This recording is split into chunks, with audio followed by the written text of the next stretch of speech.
আমরা সম্মিলিতভাবে কোন একটা মিডিয়াকে এগিয়ে নিব, এই মানসিকতার জায়গাটা বড় দুর্বল আমাদের জন্য।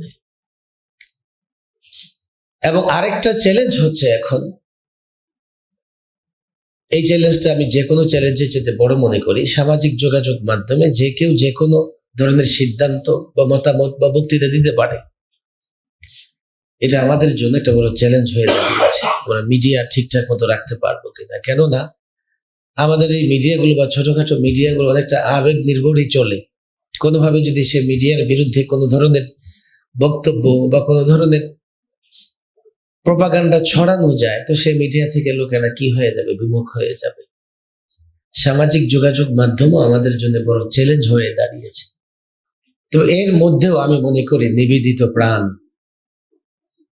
নিবেদিত প্রাণ একটা কাফেলা, একটা জামাত যদি তৈরি করা যায়, তারা যদি কোনো মিডিয়ার পেছনে খাটে, সংবাদ সংগ্রহ করে এবং সেই সংবাদ যথাযথভাবে উপস্থাপন করতে পারে, আমার বিশ্বাস সামাজিক যোগাযোগ মাধ্যমের এই উৎকর্ষ বা সামাজিক যোগাযোগ মাধ্যমের যে জোয়ার, সেই জোয়ারকে কাজে লাগিয়ে আমরা হয়তোবা সহজে অগ্রসর হতে পারব।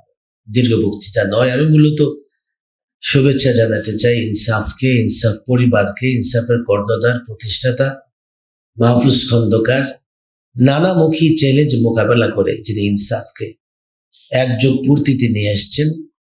আজকে একযোগ পূর্তি কিংবা 12তম প্রতিষ্ঠা বার্ষিকী উদযাপিত হচ্ছে। আমি আশা করছি ভবিষ্যতেও যত চ্যালেঞ্জ আসবে, চ্যালেঞ্জ মোকাবেলা করে মাহফুজ খন্দকার এবং ইনসাফ পরিবার এগিয়ে যাবে।